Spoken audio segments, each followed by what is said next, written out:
Wow. Ladies and gentlemen, I'm Curt Clendenin here with Kapow IFF 2021. We're talking to Spencer McCall. He's the director of In Bright Axiom, a phenomenal sci-fi documentary. It's like a labyrinth. It's a labyrinth of layers and levels, man. It's just so You can use mind any explosive. terminology you want. That's the point. That's kind of the whole idea. It's like I'm not attached to calling it any one thing, and I hope no one else is either. But I think you did a pretty good job. Docu fantasy. I don't Yeah, know. It's not a yeah. mockumentary. We're not making fun of like the format or conventions of what a documentary is, but I don't know, just having fun. It's incredible because the viewer themselves feels like one of the participants that's going through the Latitude Society. You know, the people who are watching it, you actually feel like you're being inducted into this whole thing, and um it's just like you don't see stuff like this. And for the Latitude Society to exist for the time that it did, how long was the whole like well, first of all, like, I guess two questions I got. The first question would be, how long did it take to put all the little details together, all the archives of myths, the just creating the little village, creating the mythos, all that? How long did that take, leading up to then asking people to participate in it? So how long did it take to create it? Well, that's a fantastic question. So I was able, like, I guess I always wanted to just be a filmmaker, and I was able to stumble into this artist's world of world building, which was a kind of hybrid of reality and non-reality and unfiction, I guess you could say. And so that would have been my first film, The Institute. And then after that, I realized, like, I don't know, there's something really powerful about the idea of challenging people to, and I want to go into this a little bit because there's some regrets that I have in the current, like, QAnon world that we live in right now, where back in 2008, and even 2011, when the Latitude started. 2008 was the Institute, 2011 was the Latitude.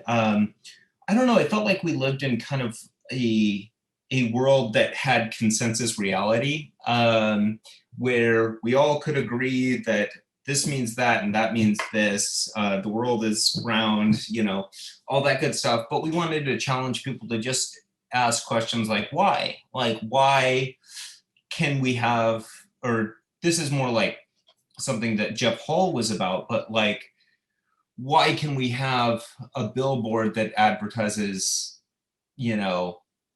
vodka, and we can't have street art? And why do we put a Banksy painting, which is street art, behind plexiglass?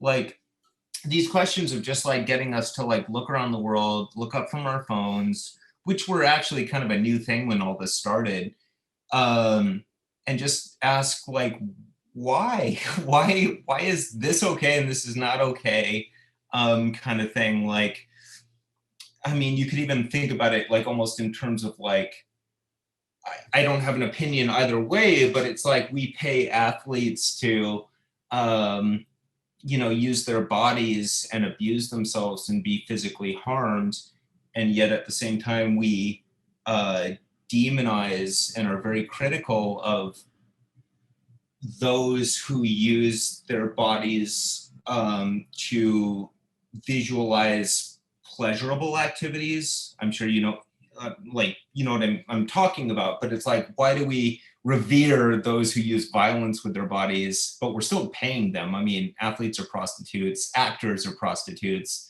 all kinds of actors are prostitutes, I guess. Sorry, I don't mean to say anything, but you're being paid to use your body in a certain way. And so just like, let's get people to question those things. Recently, though, over the last like 4 years or so, I'm not trying to get political or anything, the idea of questioning everything has become kind of like, there's some things you don't need to question. Like there is a consensus reality, but there are things you should question, but you shouldn't question, I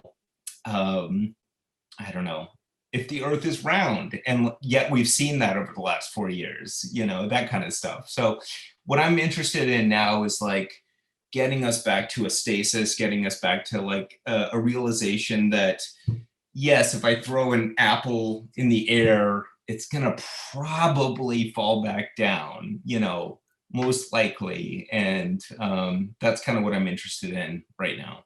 So not that I feel regret for encouraging people to question things, but there's some things that don't need questioning. Yeah. Well, the Latitude Society was it was interesting because it was like a theater troupe. It was like performance art. Gosh, it's so interesting because it's like, okay, so let's say you go out to Venice Beach. There are people out there performing on the street, and they're there maybe for an hour, and then in comes someone else. This was like an extended performance art, so to speak, where the audience was also the audience was also the performers. There was never, you didn't know who was. It seemed like they were all playing characters within this whole realm that you guys were setting up for them without them even realizing it. Yeah, I mean, I think with the first film that we did in this universe, I guess, there were actually like a lot of plant actors involved, so that the participants weren't sure if they could trust anyone, and like questioning trust was like a thing. With this, with the Latitude and in Bright Axiom, there really weren't any like plant actors, at least in the experience.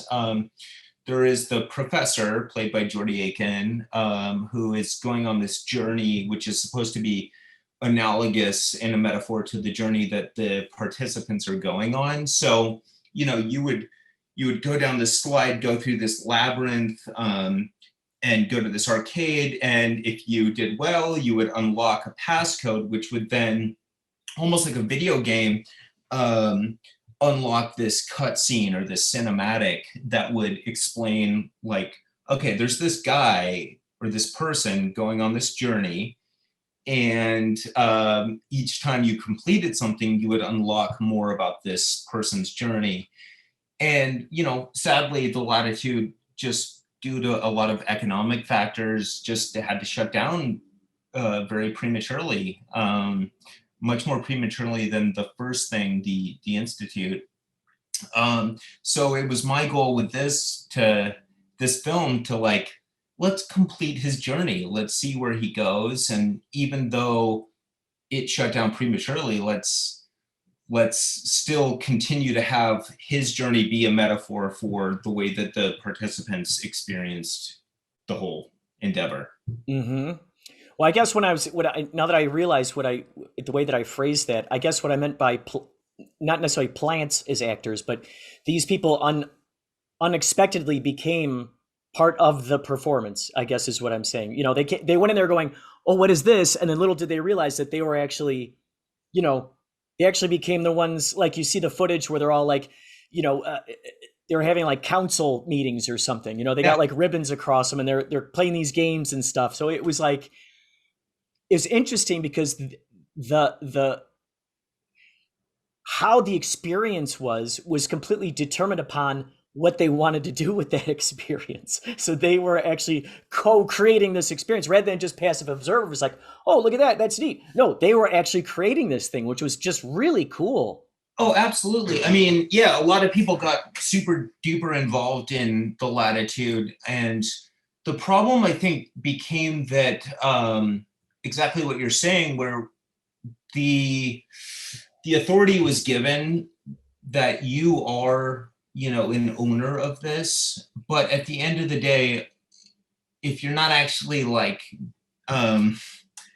adhering to the capitalistic necessities of what it takes to put something like this on, then you can't really be an owner. Like, it needs money, it needs real world crap to, survive and exist. And so the idea, the philosophy was that yeah, you own this. This is part of you. But then reality set in, which was that, it takes capitalism to make something like this happen, which was very disillusioning to a lot of people, and probably rightfully so, I think, in a lot of ways. Well, so Yeah. let me ask you this: between the time when the parts where they're in the arcade, and I love that the guy goes, the little face goes, "Who has disturbed my coma?" I just think that's brilliant, dude. The little pixels up there, and you see this like sort of crooked mouth. Who disturbed my coma, dude? It's just brilliant. So how long did you do the setup of like the scavenger hunts aspect or the game playing of that aspect before they actually unlocked that other level, which was the Latitude Society, the little community? Yeah. Great question. It's probably something a little bit more, it's probably a question that's a little bit better directed to the creator of the experience, which would be Oh, Jeff gotcha. Paul.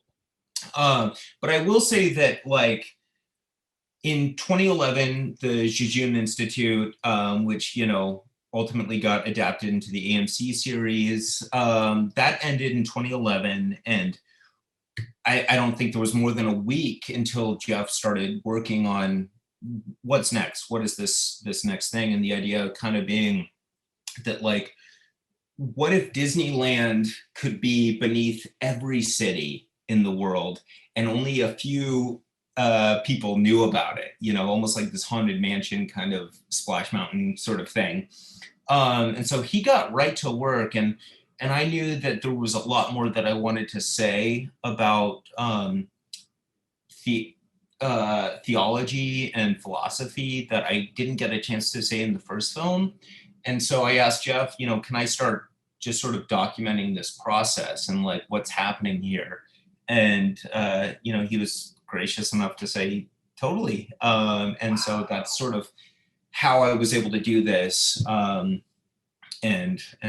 get this going. So it's really, like, I guess my advice to, like, anybody who's interested in making a doc is, like, just find that anomaly, for lack of a better word, and see if you can figure out what's behind it, discover it, and all that good stuff. So how long were you okay? So when like between the time when they got to the little worlds that they were living in, between the time that they got there and started living and working with the community, so to speak, how long was that time that they were staying there in that little village?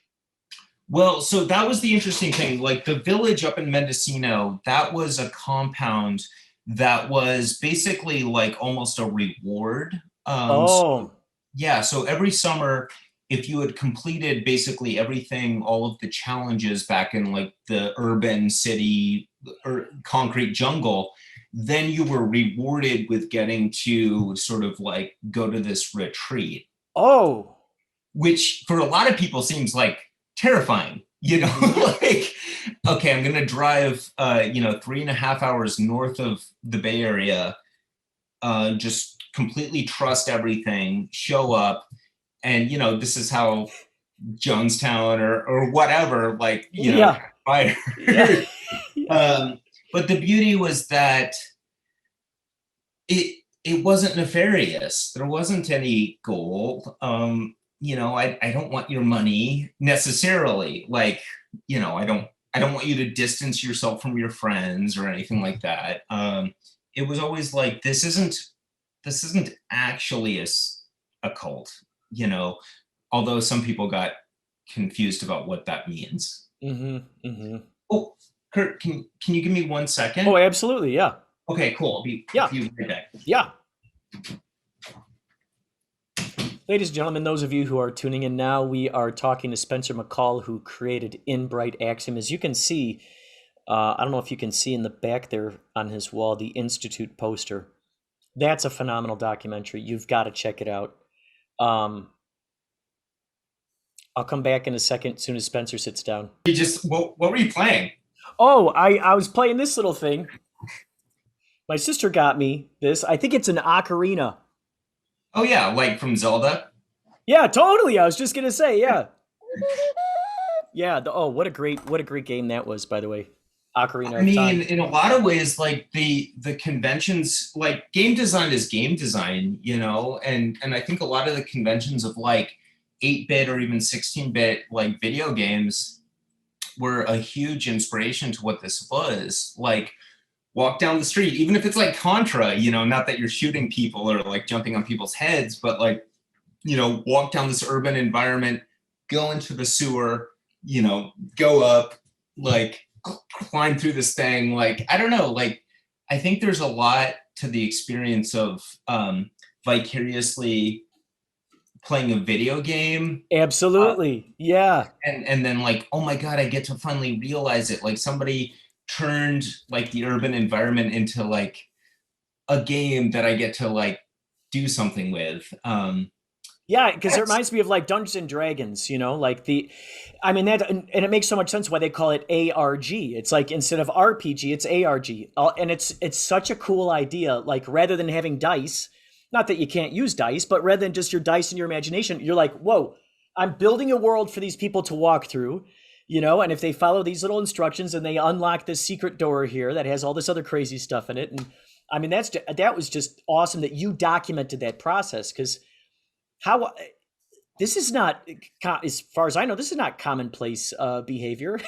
You know, putting together a little world for people to enjoy. And like, oh, there's something I wrote down, the alluvium, what is that, the alluvium room, the Illuvium Chamber. the alluvium chamber. Yeah, dude. Oh, that was just great. That whole aspect. I mean, I can only imagine as I'm watching each of these scenes, I'm going, oh my God, how long did it take for production design, you know, to set up those little tiny details up there and those little tiny details. In the beginning, I saw something that was really cool, a little Easter egg. Someone gets an invitation, and it's Sky Varels. Yeah, I thought that was really cool. Yep.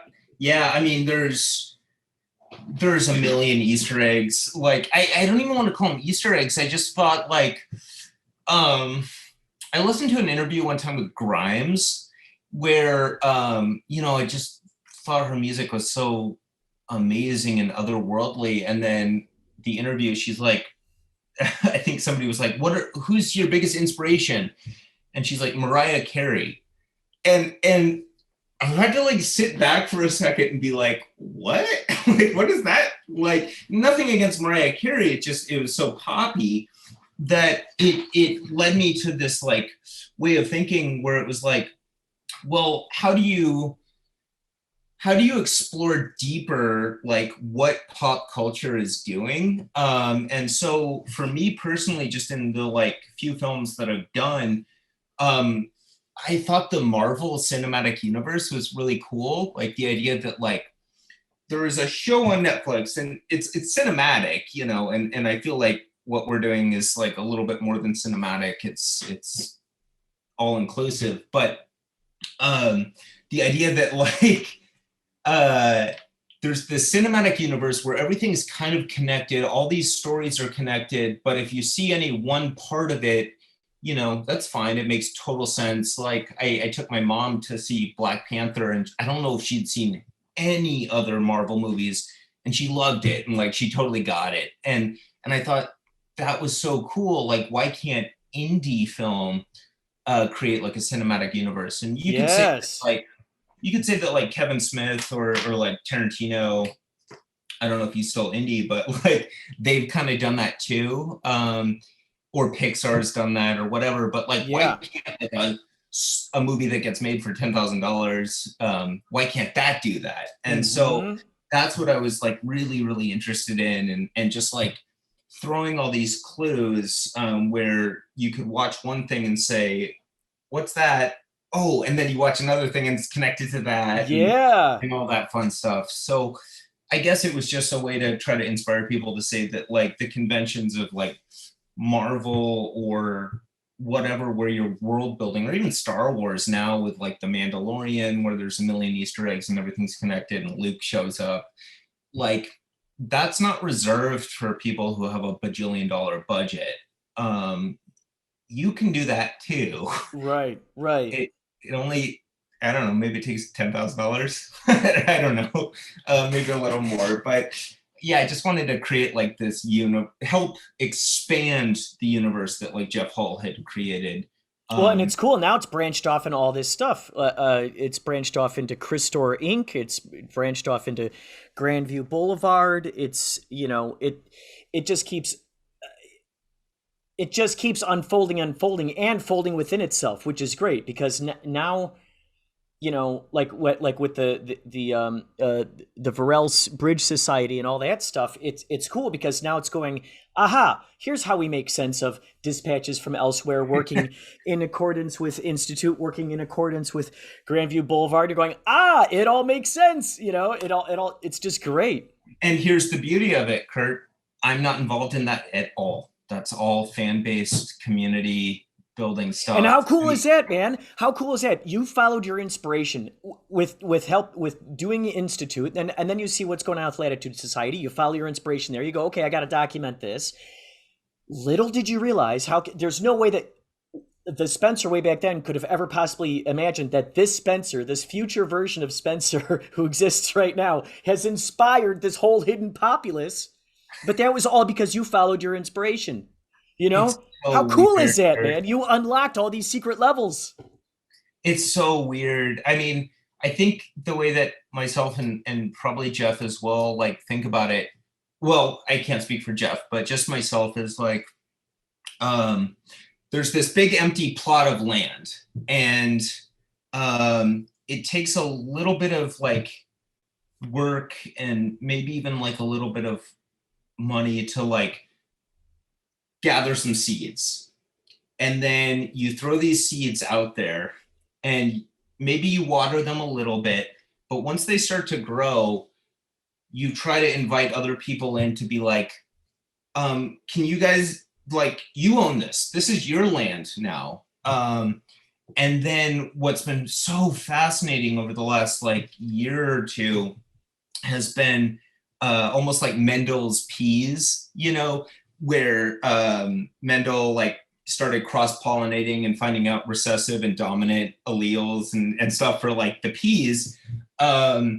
What's happened with the community, which I love so much, is that there's all these little plants growing and one looks nice and the community likes that plant, and there's a plant over there, it's different species or whatever, but it looks nice too. And the community has not only started tending it and helping it to grow, but they've started like cross-pollinating and like doing all of these interesting, fascinating things. Wow. Just mind-blowing. And then that's not to say that like myself or Jeff or like Wiley Herman, or all of these other garden keepers, greenskeepers,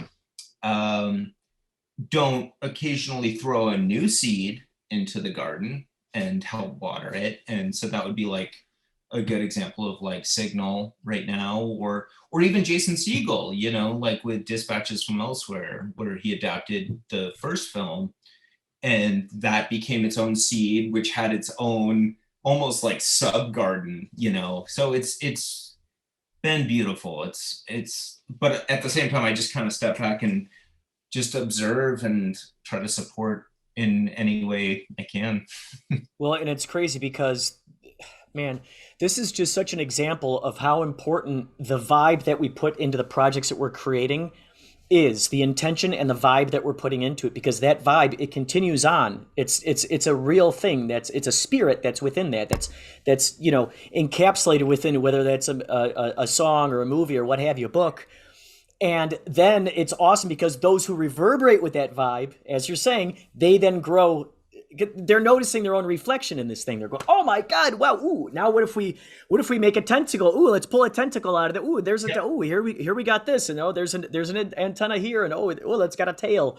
So now these people are like starting to morph what you first so lovingly put out there. You birthed into the world this purely inspirational thing that man, it's just crazy. Who would have thought that the Institute, that's something that you're just putting on for the people of San Francisco, something that's fun, like, oh, here's a little adventure you're all going on. Who would have thought that would have grown into an AMC series? I mean, that's just amazing. Mind blowing. I mean, mind blowing. I never could have imagined that. But at the same time, there were some ups and downs for sure, where it's like when we were first approached about it, you know, great, this sounds awesome. Like this is gonna happen, and then a year went by, nothing. Another year, okay, another year. So I guess my only advice, because I'm not a very patient person, I like to go make things, but it took from the moment that Jason and those folks reached out, it was 5 years of pre-development before it ended up out there, and out there and creating their own thing, which was the new Newology Network, which is tangentially related to all of this. Again, it's like its own weird plant that's growing over in this corner, but kind of like the vines wrap back into everything. So yeah, it was 5 years until it came out. So it took a lot of patience and yeah. So God, just be patient. So kick-ass. Well, so let's talk a little bit about your before we wrap this up here. Let's talk a little bit about your dog cloning video. What here's the movie that you've been at work on, which is very interesting, because this is something you once told me, was that you want to make everybody know absolute for certain that the dog cloning movie is a real, actual, because you got a track record of kind of pulling an Andy Kaufman on people, So for this to be a real life actual thing, it's one of those things like, truth is stranger than fiction, And yet the other things that you did were also truth as well, which are crazy. So with this dog cloning thing, I mean, how did you come across this person? I mean, so this has been 10 years in the, not making, but nurturing. Yeah, my first job out of college, I got this very strange message online, basically asking if I wanted to, I was an editor, I was still in school, asking if I wanted to drive up to the North Bay of the Bay Area and edit these videos. And I signed an NDA, drove up there. I'm greeted by 4 identical dogs. I don't think much about it. And I meet this man who's absolutely just fascinating. Just the weirdest, most beautiful iconoclast you've ever met. And he goes, okay, these are clone dogs.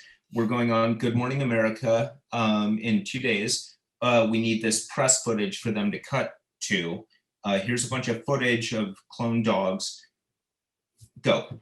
And this was 9 p.m. or something like that. And so I just edited all night. And the next morning he, comes out in a bathrobe with a cup of coffee and goes, looks good. Do you want to come with us and document the unveiling of this company? We're going to be selling dog clones to the world. This was finals week of my senior year of college at San Francisco State. And I go, yep. And the next morning, I'm on the private plane of his stepdad, who is John Sperling, the creator of the University of Phoenix, to go document this journey of unveiling a dog cloning company, which lasted for me for the next couple of years. And, at the end of it, in addition to a lot of footage that his name's Lou Hawthorne collected over the last 20 years, we had these safes full of about 700 hours of footage. And unfortunately, due to the recession, because this was 2009, the company had to go under, because nobody wants a dog clone when, their hedge fund is collapsed or whatever. And so, for the last 10 or so years, me and Lou stayed friends. And I just always knew there was a really beautiful story here to be told. 700 hours to wade through. I mean, dude, you probably got a bunch of stories in there that you can Oh, mine from that, you know?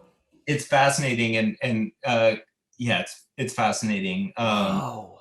And so yeah, and there, I mean, I can't really go into it now, but there's just like a very human story.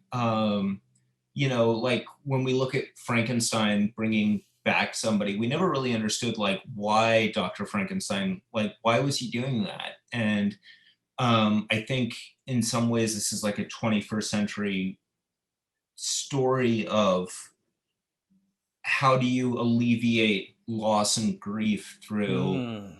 technology and science. And so that's something that I think is really touching and really beautiful. But it's also a love story between, you know, the creator and the creation.